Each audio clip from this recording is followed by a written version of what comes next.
How to clean vending machine's refrigeration system. Unscrew all the screws on the back cover of the refrigeration system.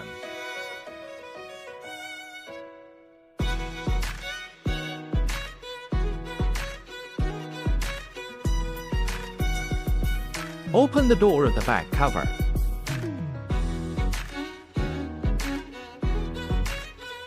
See that stencil in there? Use a brush to gently clean the mesh surface of dust, etc., and then clean up the dust that falls off with a screw. Remove the spacer to support the door of the screen.